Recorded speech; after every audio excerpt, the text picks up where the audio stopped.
আল্লাহু আকবার। কত যুবককে দেখছি আর্জেন্টিনার জার্সি আছে না, ওই জার্সিটার যে রং, ওই রং তার মাথা থেকে বডি পর্যন্ত রং করে নিস। জিন্নি কথা।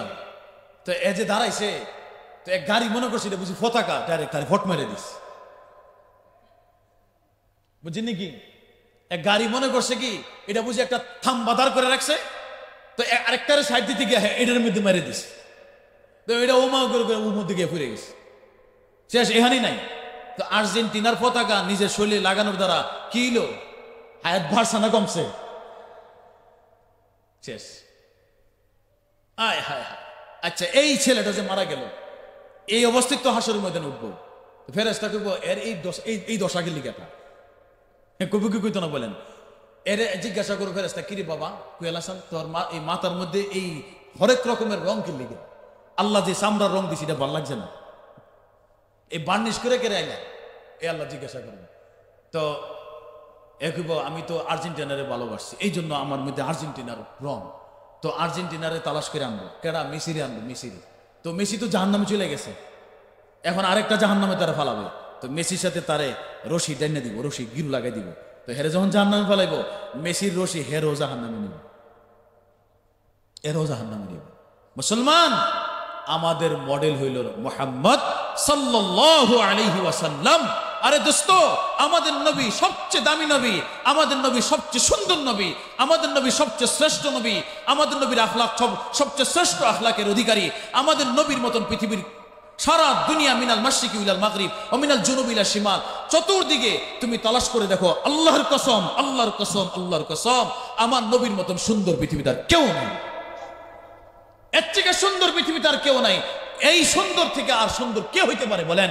মেসি আমার নবীর থেকে সুন্দর না, ব্রাজিলের সেই রোনাল্ডো আমার নবীর থেকে সুন্দর না, মেসির চুল আমার নবীর থেকে সুন্দর না, ব্রাজিলের সেই রোনাল্ডোর চুল আমার নবীর থেকে সুন্দর না, তার জিসিম আমার নবীর থেকে সুন্দর না, তার পোশাক আমার নবীর পোশাক থেকে সুন্দর না। সবচেয়ে দামি পোশাক আমার নবীর পোশাক, ঠিক কিনা বলেন? সবচেয়ে দামি সৌন্দর্য আমার নবীর সৌন্দর্য। আজকে তোমরা দাড়ি ফালাই দিচ্ছ, আজকে তোমরা দাড়িকে মুন্ডাইতেছো। শোনো, আজ থেকে 3000 4000 বছর আগে একজন দাড়িওয়ালা যুবকের জন্য মেয়েগুলি হাত কাটাই ফেলছে, হাত কাটাই ফেলছে, ঠিক আছে কিনা বলেন? আজ থেকে 4000 বছর আগে একজন দাড়িওয়ালা সুন্দর যুবকের জন্য শুধু এক পলক এই পার থেকে ওই পারে গেছে, এই পার থেকে ওই পারে গেছে, এই পার থেকে ওই পারে, এতটুকুই। তাদের হাতে, প্রত্যেকের হাতে লেবু, আর প্রত্যেকের হাতে একটা ছুরি। বসে যুবকটা শুধু এই পার থেকে এই পারে যাবে, তোমরা শুধু দেখবা আর ফল কাটবা। শুধু এক পলক দেখছে, তো এই যে ফুস দিছে, প্রত্যেকেরই ছুরির এই আঘাতটা গেছে কোথায়? এই লেবুর মধ্যে যায় নাই, ফলের মধ্যে যায় নাই, এই আঘাতটা গেছে প্রত্যেকের আঙ্গুলের মধ্যে। যেই যুবককে দেখে আঙ্গুল কেটে ফেলছিল, ওই যুবকের মুখে দাড়ি ছিল। কি ছিল বলেন? দাড়ি। নাম কি? নাম কি? হযরত ইউসুফ আলাইহিস সালাম। নাম কি? হযরত ইউসুফ আলাইহিস সালাম, পয়গম্বর। যে দাড়ি তোমরা ফেলে দিচ্ছ, এই দাড়ির জন্য তৎকালীন সময়ে ওই মিশরের সবচেয়ে দামি দামি বড় বড় সৌন্দর্য, সুন্দর মণ্ডিত মেয়েগুলি, যাদেরকে দেখার জন্য মানুষ লাইন দাঁড়ায় থাকতো, ওই মেয়েগুলি নবী ইউসুফ আলাইহিস সালামের জন্য তাদের আঙ্গুল কাটায় ফেলছে। বলেন, নবীর কি দাড়ি ছিল না? ছিল। আজকে তোমরা দাড়ি ফালাই দাও সুন্দরের জন্য, আর নবী এই ইউসুফ আলাইহিস সালামের জন্য দাড়ি কাটাই ফেলছে, তার আঙ্গুল কাটাই ফেলছে। এই মহিলাগুলি যদি আমার নবীকে দেখতো, খোদার কসম কলিজা কাটাই ফেলতো। আমার নবীকে দেখলে কলিজা কাটাই ফেলত। আল্লাহু আকবার। এই জন্য যুবক ভাইদেরকে বলতেছি, মেহেরবানি করে আল্লাহ রাসূল সাল্লাল্লাহু আলাইহি সাল্লামের মডেল হলো পৃথিবীতে শ্রেষ্ঠ মডেল, শান্তির মডেল। পৃথিবীতে শান্তির মডেল একমাত্র নবীজির মডেল, শ্রেষ্ঠ মডেল নবীজির মডেল। এটা আমার আল্লাহ কোরআনে স্বীকৃতি দিয়ে দিয়েছেন, ইন্নাকা লাআলা খুলুকিন আযীম। পৃথিবীর মধ্যে সবচেয়ে শ্রেষ্ঠ আখলাকের অধিকারী একমাত্র মুহাম্মদ সাল্লাল্লাহু আলাইহি ওয়াসাল্লাম। কত সুন্দর বানাইছেন, কত সুন্দর! এটা আমি আপনাকে এখানে বলে শেষ করতে পারবো না। একটা ছোট্ট একটা উদাহরণ দিয়ে দিই। যেদিন নবীজি দুনিয়াতে আসছেন, আব্দুল মুত্তালিব রাসূল সাল্লাল্লাহু আলাইহি ওয়াসাল্লামের এই ছোট বালককে হাতে নিছেন। হাতে নেওয়ার পরে এই যুবককে দেখে আব্দুল মুত্তালিব, রসুলের দাদা মুহাম্মদ বিন আব্দুল্লাহ বিন আব্দুল মুত্তালিব বিন হাশিম বিন আব্দুল মানাফ বিন কুসাই বিন কিলাব, একেবারে আদম আলাইহিস, এই নাম এখন আমার বলার সুযোগ নেই।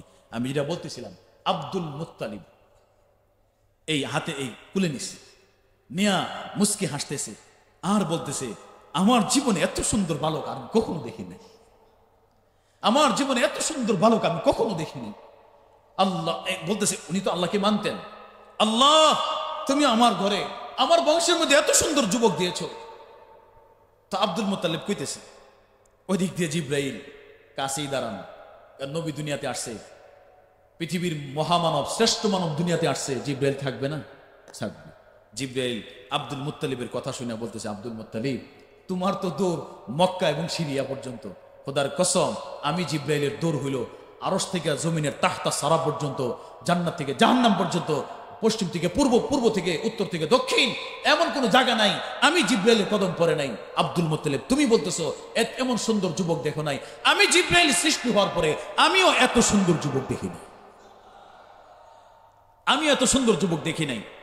তো আল্লাহ রাসূল সাল্লাল্লাহু আলাইহি ওয়াসাল্লামের সৌন্দর্য এত ছিল, তো আল্লাহ তাআলা বলেন, জিব্রাইল তুমি এত সুন্দর যুবক দেখো নাই, তোমার দৌড় আর কতটুকু, শোনো আমি তো আমার নবীর থেকে সুন্দর আর কাউকে বানাই নাই, আমি তো আমার নবীর থেকে সুন্দর আর কাউকে বানাই নাই। তো এই জন্য তুমি কেমনে দেখবে, কেমনে দেখবে? এই জন্য ভাই আমাদের মডেল হইল আল্লাহর নবী সাল্লাল্লাহু আলাইহি ওয়াসাল্লাম। হুজুরের সুন্নত আমাদের সবচেয়ে দামি, আমাদের জিন্দেগির জন্য এক সফলতার সবচেয়ে বড় চাবিকাঠি রাসূলের সুন্নত। আমাদের জীবনের সবচেয়ে মডেল হলো নবীজি, আমাদের জীবনের সবচেয়ে শ্রেষ্ঠ মানব হলো হযরত মুহাম্মদ সাল্লাল্লাহু আলাইহি ওয়াসাল্লাম। এই জন্য যুবকদেরকে বলতেছি, মোবাইলে নিজেদের সময়টা ধ্বংস করে দিয়েন। মোবাইলকে নিজেদের, আপনি এই মোবাইল যে ডিভাইসটা আপনি 24টা ঘন্টা থেকে আপনি 16 ঘন্টা যে ডিভাইসকে দিচ্ছেন বা 20 ঘন্টা যে ডিভাইসটাকে দিচ্ছেন, আচ্ছা তার মধ্যে কি যোগ্যতা আছে? আপনাকে জান্নাতে নেওয়ার কোনো যোগ্যতা আছে? বলেন, আপনারা বলেন, এর মধ্যে কোনো যোগ্যতা আছে জান্নাতে নেওয়ার? খোদার কসম 99% যুবককে জাহান্নামে নিয়ে যাবে, 99% যুবককে জাহান্নামে নিয়ে যাবে। কারণ এই যুবক যেই যার হাতে মোবাইল আছে সে এত স্বাধীন, এত স্বাধীন, এত স্বাধীন, সে ইচ্ছা করলে পৃথিবীর যে কোনো সাইডে ঢুকতে পারে, ইচ্ছা করলে পৃথিবীর যে কোনো অশ্লীল দৃশ্য দেখতে পারে, ইচ্ছা করলে পৃথিবীর যে কোনো মহিলাদেরকে সে ইচ্ছা করলে দেখতে পারে, ইচ্ছা করলে সে যে কোনো খারাপ সাইডে সে ঢুকে ঘন্টার পর ঘন্টা, রাত কি রাত, দিন কি দিন দেখতে পারে, এত স্বাধীন।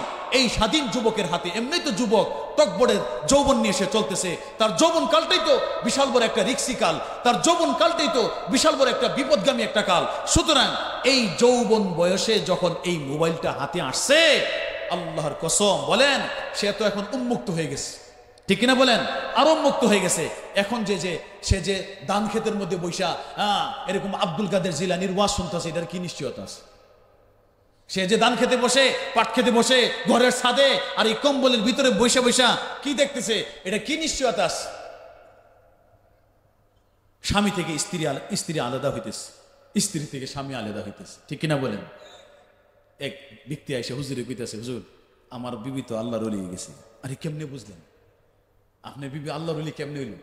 বলে আমি যখন রাত্রেবেলা ঘুম ভাঙ্গে তখন আমি দেখি আমার বিবির চেহারার মধ্যে আলো জ্বলতেছে।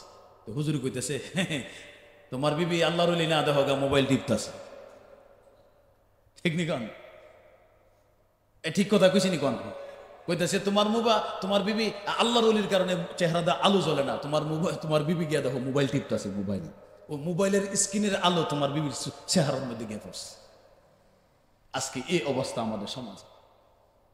আমি জর্ডান যখন সফর করি, এক ব্যক্তিকে দেখছি 17 বছর, কত বছর? 17 বছর মুসালসাল ধারাবাহিকভাবে বিবাহ করার পরে তার 4 বাচ্চা হয়েছে, এরপরে 17 বছর পর্যন্ত সে আর বাড়িতে আসে না। আমি জিজ্ঞাসা করলাম, 17 বছর আপনি কেমনে কাটাই? এটা হচ্ছে জানোয়ারের জিন্দেগি, এটা কেমন আচরণ করলেন বিবির সাথে? বলে, হুজুর আমি যাইতে চাই, কিন্তু আমার বিবি বলে আরো কয়েকদিন কাটায়, আমার বিবি আমাকে আসতেই দেয় না, বাড়িতে যাইতে দেয় না, বলে আরো কয়েকদিন কাটায় আসেন। বলেন এটা কোন ধরনের বিবি? এমন প্রবাসীদের চোখের কান্না আমরা দেখে আসছি, প্রবাসীদের কি পরিমাণ দুঃখ ভরা আর ব্যথা তাদের দিলের মধ্যে, এটা আমরা দেখে আসছি প্রবাসীদের হালত।